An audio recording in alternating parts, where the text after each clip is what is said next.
నమస్కారం వార్తలకు స్వాగతం. ముందుగా ముఖ్యాంశాలు. స్టాఫ్ నర్సులకు పోస్టింగ్ ఆర్డర్లను పంపిణీ చేసిన CM Revanth Reddy.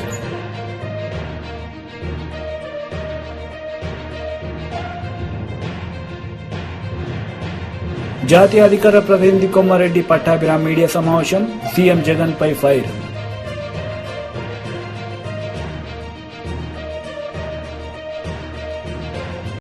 Staff నర్సులకు posting ఆర్డర్లను పంపిణీ చేశారు సీఎం రేవంత్ రెడ్డి. ఈ సందర్భంగా ఆయన మాట్లాడారు. మేము ఉద్యోగాలు ఇస్తుంటే అవాకులు చెవాకులు పలుకుతున్నావు కదా, ఒక్కసారి ఇక్కడున్న కెమెరామెన్లకు నేను వాళ్ళ సంతోషాన్ని చూడండి, ఆడబిడ్డల కళ్ళల్లో ఆనందాన్ని హరీష్ రావుకు వాళ్ళ మామకు చూపించండి. పేదోళ్ళ పిల్లలకు ఉద్యోగాలు ఇస్తే, ముఖ్యంగా ఆడబిడ్డలను ఆదుకుంటే ఆ సంతోషం ఎట్లుంటుందో ఆ కుటుంబానికి చూపించండి. మీ కుటుంబంలో ఉన్న వాళ్ళందరికీ ఉద్యోగాలు ఇవ్వడం కాదు, మా పేదోళ్ళ బిడ్డలకు వాళ్ళ కుటుంబాలలో చదువుకున్న యువతీ యువకులకు ఉద్యోగాలు ఇస్తే ఆనందం ఎట్లుంటుందో, ఈ మరవలేని ఆనందమైన క్షణాలు ఈ ఎల్బీ స్టేడియంలో నలుమూలల ఈ సంతోషం అలుపుకున్న ఈ పూర్తి వీడియోను అటు చంద్రశేఖరరావుకు ఇటు హరీష్ రావుకు చూపించాల్సిందిగా కోరుకుంటూ, ఈరోజు వైద్య ఆరోగ్య శాఖలో ఉద్యోగాలు నియామకాలు చేపట్టినాం. తొందరలోనే పోలీస్ శాఖలో ఉద్యోగాలను చేపడతాం. ఆ తర్వాత తెలంగాణ పబ్లిక్ సర్వీస్ కమిషన్ నుంచి అన్ని శాఖలలో ఉన్న ఉద్యోగ ఖాళీలను భర్తీ చేసే బాధ్యత మా ప్రభుత్వం తీసుకుంటుందని మాట ఇస్తూ, ఇక్కడ అందరికీ వివిధ జిల్లాల నుంచి ఈరోజు ఎంపికైన అభ్యర్థులకు అందరికీ కూడా అక్కడ కౌంటర్లు పెట్టినాం. ఆ కౌంటర్ల ద్వారా క్రమశిక్షణతో మీ నియామక పత్రాలు తీసుకోండి. కొంతమందిని వేదిక మీద సింబాలిక్గా ఇచ్చినా మీరు మీ కుటుంబ సభ్యులు మీ నియామక పత్రాలు తీసుకొని వెళ్ళి, ఈరోజు స్టాఫ్ నర్సులు అంటే కుటుంబ సభ్యులు,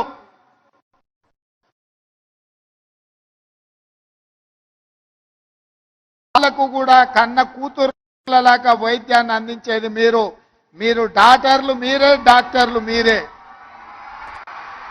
కష్టంలో వచ్చిన వాళ్లకు ఒక నమ్మకాన్ని విశ్వాసాన్ని కల్పించి వాళ్ళని ఆరోగ్యం కుదుట పడే విధంగా సపర్యలు అందించేది మీరే. ఖచ్చితంగా ఒక ఆరోగ్యవంతమైన తెలంగాణను నిర్మించుకోవాలి అని అంటే మీ శ్రమ, మీ కృషి, మీ కష్టం ఉంటుంది. మరొక్కసారి 6,956 మంది ఈరోజు ఉద్యోగ నియామక పత్రాలు అందుకుంటున్న వాళ్లకు మనస్ఫూర్తిగా తెలంగాణ ప్రభుత్వం నుంచి అభినందనలు తెలియజేస్తూ, మీ అందరినీ మనస్ఫూర్తిగా ముందుకు నడిపించడానికి కృషి చేసిన పెద్దలు దామోదర్ రాజ్ నరసింహ గారికి కూడా మీ అందరి తరఫున వారికి కృతజ్ఞతలు తెలియజేస్తూ సెలవు తీసుకుంటున్నాను. ఈ విస్తృత సమాజానికి ఒక కుటుంబ సభ్యురాలిగా నర్సింగ్ ఆఫీసర్ సేవలు అందించాలని సందేశం అందించిన ముఖ్యమంత్రి గారికి ధన్యవాదాలతో ఇప్పుడు 6,956 కుటుంబాల్లో ఆనందం నింపుతున్న సందర్భంలో మరి ఇందాకే ముఖ్యమంత్రి గారు చెప్పుకుంటూ లాంఛనంగా బీజేపీ రాష్ట్ర అధ్యక్షుడు కిషన్ రెడ్డి మీడియా సమావేశం నిర్వహించారు. ఈ సందర్భంగా పలు అంశాలపై ఆయన మాట్లాడారు. కార్యక్రమం అమలు చేశారు. మేము అధికారంలోకి వస్తే గ్రామ సభలు పెట్టి గ్రామ సభల ద్వారా లబ్ధిదారులను ఎంపిక చేస్తామని పదే పదే నేటి ముఖ్యమంత్రి ఆనాడు ప్రకటించడం జరిగింది. నేను ఈరోజు ముఖ్యమంత్రి గారిని అడుగుతా ఉన్నాను, గ్రామ పంచాయతీలు లేకపోతే గ్రామ సభలు ఏ రకంగా ఏ ప్రాతిపాదికన గ్రామ సభలు పెడతారో చెప్పాల్సినటువంటి అవసరం ఉంది. ఎందుకంటే గ్రామాలలో ప్రభుత్వ పథకాలకు సంబంధించినటువంటి లబ్ధిదారుల ఎంపిక గ్రామ సర్పంచ్ నేతృత్వంలో గ్రామ సభల ద్వారానే ఎంపిక చేయాల్సిన అవసరం ఉంటుంది.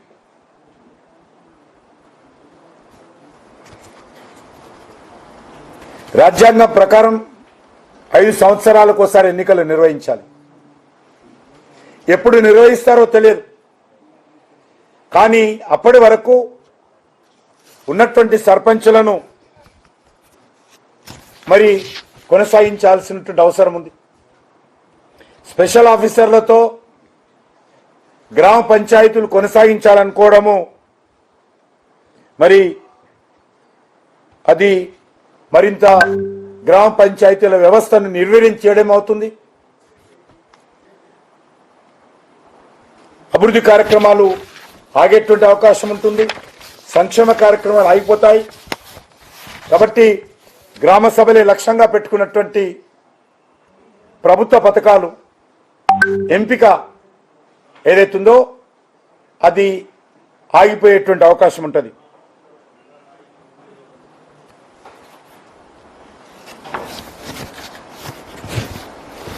ఏదైతే రాష్ట్ర ప్రభుత్వమో గ్యారంటీల పేరుతో హామీ ఇచ్చారో వాటిని గ్రామ సభల ద్వారా ఎంపిక చేయాల్సి ఉంటుంది. కాబట్టి పార్లమెంట్ ఎన్నికల వరకు ఆ యొక్క గ్యారంటీలను అమలు చేయకుండా గ్రామ సభలు పెట్టడానికి అవకాశం లేదు. కాబట్టి సర్పంచులు లేరు. కాబట్టి మేము ఎన్నికలైన తర్వాత ఈ యొక్క పథకాలను అమలు చేస్తాము గ్యారంటీ అనేటువంటి విషయంలో తప్పించుకునేటువంటి ప్రయత్నము ఈరోజు కాంగ్రెస్ పార్టీ చేస్తున్నట్టుగా కనిపిస్తుంది. కాబట్టి ఒక 73వ రాజ్యాంగ స్పిరిట్ ప్రకారము ఉన్నటువంటి సర్పంచులను కొనసాగించి వాళ్ళ నేతృత్వంలోనే గ్రామ సభలు పెట్టి ఎలక్షన్ కోడ్ కంటే ముందే ఏవైతే 6 గ్యారంటీలు అమలు చేయాల్సిందిగా ఈ సందర్భంగా డిమాండ్ చేస్తా ఉన్నాను.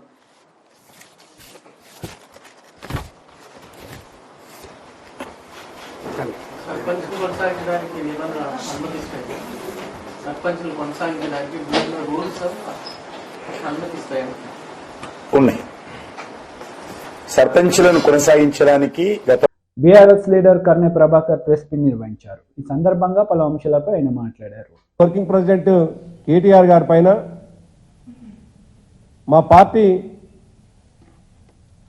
సీనియర్ లీడరు ఎమ్మెల్యేగా ఉన్నటువంటి హరీష్ రావు గారి పైన నోటికి వచ్చినట్టుగా మాట్లాడడం దురదృష్టకరం.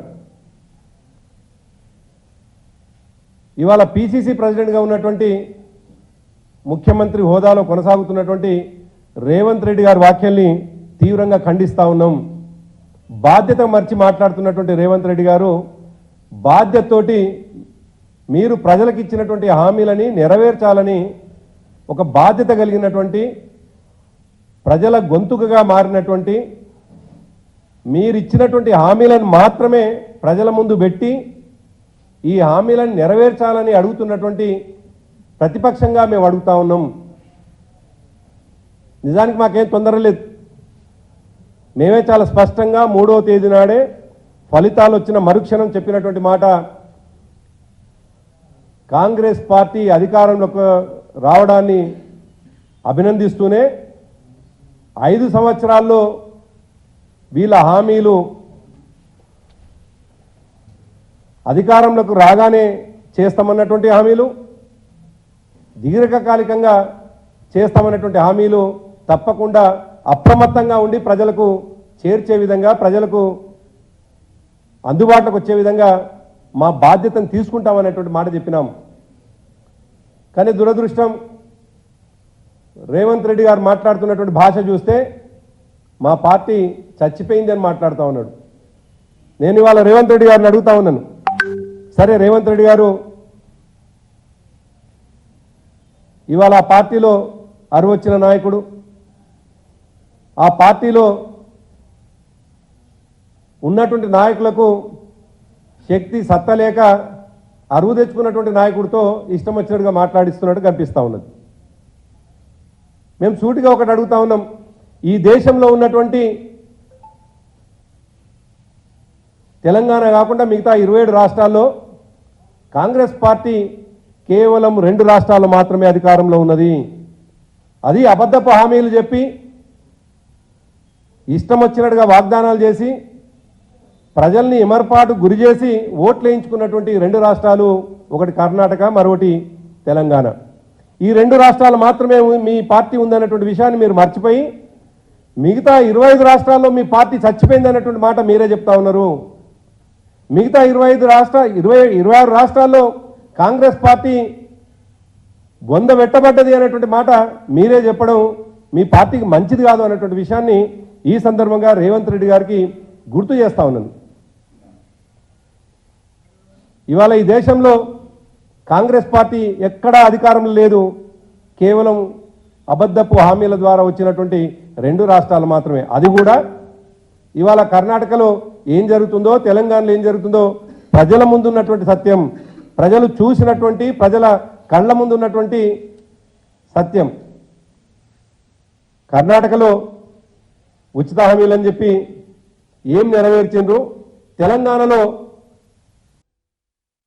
Minister Chelluboina Srinivas Venugopalakrishna press meet నిర్వహించారు. ఈ సందర్భంగా టీడీపీ నేతలపై ఆయన మండిపడ్డారు.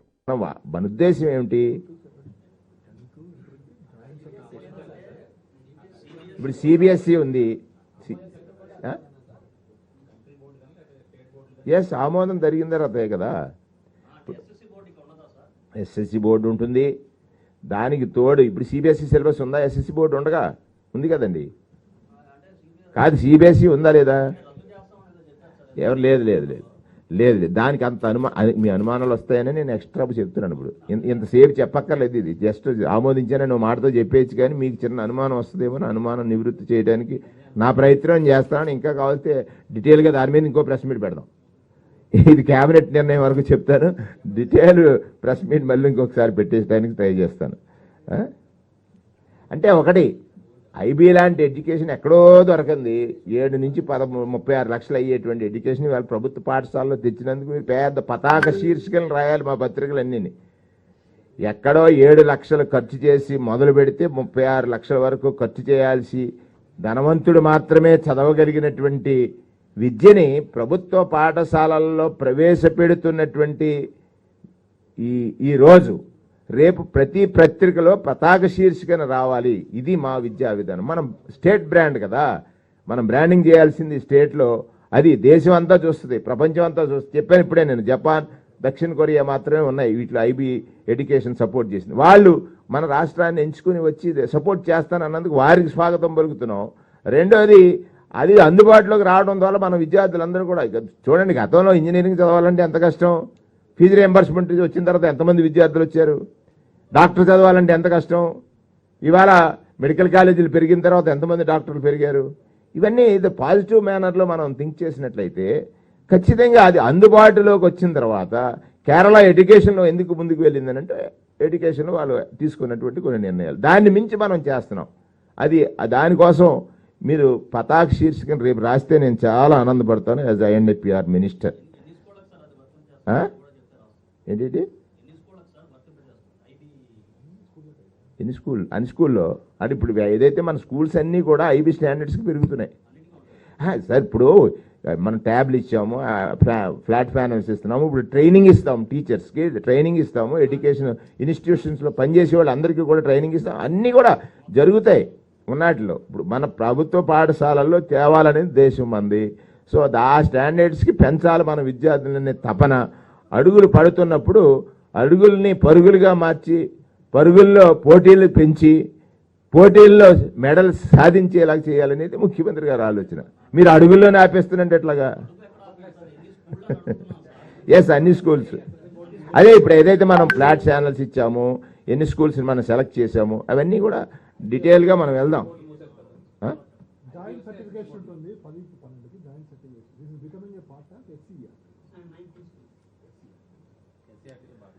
అదే ప్రభుత్వ బడుల్లో ఐబీ ఐబీని భాగస్వామి అంటే దే ఆర్ పార్ట్నర్స్. అది మనకి భాగస్వామ్యం కావడాన్ని మనం మంత్రిమండలి ఆమోదం తెలియజేసింది. అలాగే రాష్ట్ర వ్యాప్తంగా ఉన్నటువంటి అన్ని విశ్వవిద్యాలయాల్లో బోధనేతర సిబ్బంది పదవీ విరమణ వయస్సు విశ్వవిద్యాలయాల్లో బోధనేతర సిబ్బంది పదవీ విరమణ వయసుని 60 నుంచి 62 సంవత్సరాలు పొడిగిస్తూ మంత్రిమండలి ఆమోదం తెలియజేసింది. అలా ఏపీ డిస్కమ్లకి 1500 కోట్ల రుణాలు పై ప్రభుత్వ గ్యారంటీని ఇస్తూ మంత్రిమండలి ఆమోదం తెలియజేసింది. అత్యంత మారుమూల గిరిజన ప్రాంతాల్లో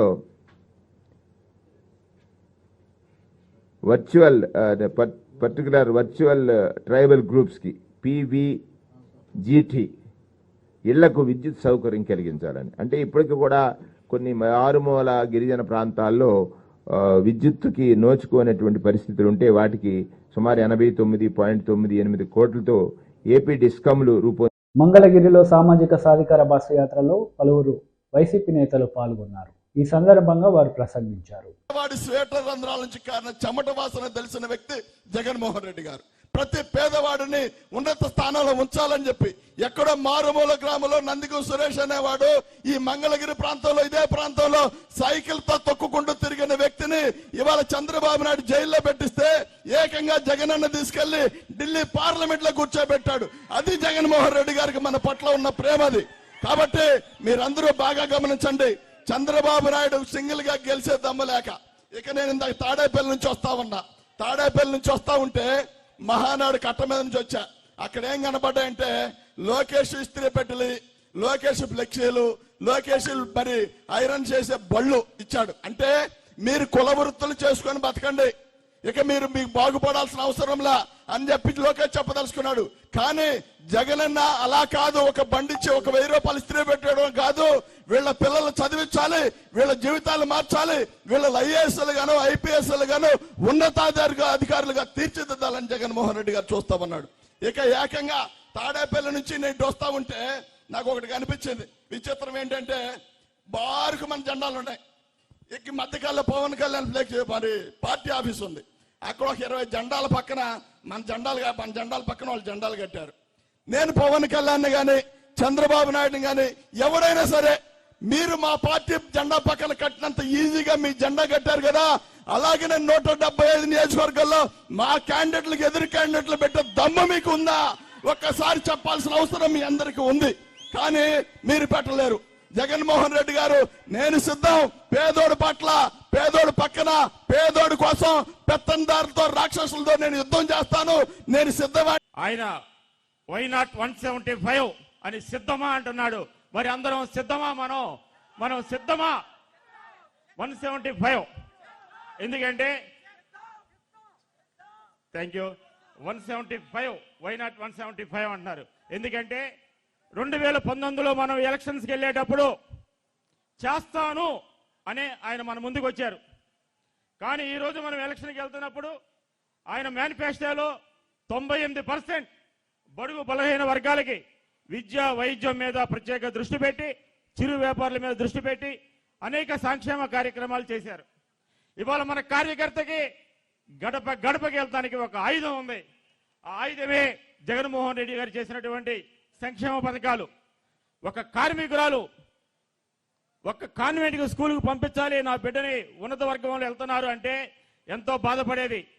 అటువంటిది జగన్మోహన్ రెడ్డి గారు వాళ్ళ నాడు నేడు స్కూల్స్ తయారు చేయించి, స్కూల్ యూనిఫామ్ల దగ్గర నుంచి వాళ్ళు తినే భోజనం వరకు ప్రతిదీ కూడా ఆయన సొంతంగా నిర్ణయం తీసుకొని చేస్తా ఉన్నాడే. ఆ తల్లి ఎంత సంతోషపడిద్దో ఒక్కసారి ఆలోచించండి. అట్లానే ప్రైమరీ హెల్త్ సెంటర్లు ఇవాళ మన నియోజకవర్గంలో ఎన్ని ఉన్నాయో చూడండి. ఒక బ్లడ్ టెస్ట్ చేయించాలంటే పేద కార్మికులు 1700, 1800 వేచించాల్సి వస్తుంది. కానీ ఇవాళ ప్రైమరీ హెల్త్ సెంటర్లో 1700, 1800 ఇక్కడ ఫ్రీగా ఇచ్చి మళ్ళా హెల్త్ సెంటర్లో కూడా వాళ్ళ యొక్క డేటాను కూడా స్టోర్ చేసే విధంగా పెడతా ఉన్నారు. మరి ఇవన్నీ కూడా ప్రతిదీ కూడా మనం చెప్పాలి. అలానే ఆయన యొక్క పాదయాత్రలో చిన్న బడుగు బలహీన వర్గాలు, చిన్న చిన్న వ్యాపారాలు చేసుకునే వాళ్ళు, అన్నా మేము రోజువారీ వడ్డీకి తెచ్చుకుంటున్నాం, 5 రూపాయల వడ్డీలకి, 10 రూపాయల వడ్డీలకి మేము సంపాదించేది అంతా అయిపోతా ఉంది, ఏమి మిగలటం లేదు అనుకుంటే ఆయన రాసుకున్నారు. జాతీయ అధికార ప్రతినిధి కొమ్మారెడ్డి పట్టాభిరామ్ మీడియా సమావేశం నిర్వహించారు. ఈ సందర్భంగా సీఎం జగన్ పై ఆయన మండిపడ్డారు. మీటింగ్లో రెన్యూబుల్ ఎనర్జీ సెక్టర్లో అంటే సోలారు, విండ్, ఈ పంప్డ్ స్టోరేజ్ ప్రాజెక్టులకు సంబంధించి రెన్యూబుల్ ఎనర్జీ సెక్టర్లో దాదాపు 22,302 కోట్ల రూపాయల పెట్టుబడులకి ఆమోదం తెలిపినట్టు, తద్వారా 5,300 ఉద్యోగాలు కల్పించబోతున్నట్టు చాలా పెద్ద సినిమా చూపించే ప్రయత్నం చేశారు.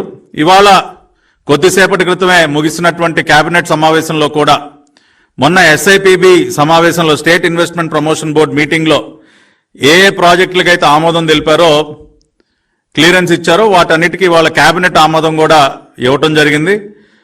కొద్ది నిమిషాల క్రితమే కేబినెట్ మంత్రి వేణుగోపాలకృష్ణ గారు కూడా మీడియా ముందుకు వచ్చి చాలా ఘనకార్యం, గొప్ప ఘనకార్యం సాధించినట్టు, ఇదిగో మేము సోలార్ ప్రాజెక్టులు అన్ని వేల మెగావాట్లు, ఇన్ని వేల కోట్ల రూపాయలు పెట్టుబడి, ఇంతమందికి ఉద్యోగాలు అని చాలా గొప్ప బిల్డప్ ఇచ్చారు కొద్దిసేపటి క్రితం మీడియా ముందుకు వచ్చి. కానీ జగన్మోహన్ రెడ్డి వేసేటటువంటి ప్రతి స్కీమ్ వెనక ఒక స్కామ్ ఉంటుంది కదా. ఆయన వేసేటటువంటి ప్రతి అడుగులో కూడా ఒక అవినీతి మరక ఉంటుంది. ఆయన పాదం ఎక్కడన్నా పెట్టాడంటే అవినీతి మరక కంపల్సరీ, అది ఒక అవినీతి పాదం కదా. ఆయన వేసే ప్రతి ఒక్క అడుగు ఒక అవినీతి మరకని వదిలిపెడుతూ ఉంటుంది.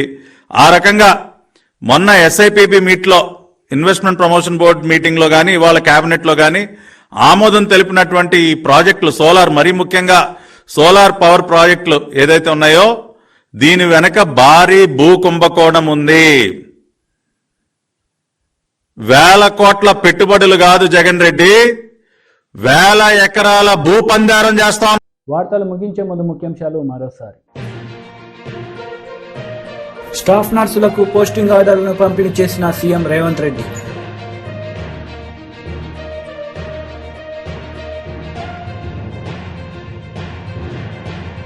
జాతీయ అధికార ప్రతినిధి కొమ్మారెడ్డి పట్టాభిరామ్ మీడియా సమావేశం, సీఎం జగన్ పై ఫైర్.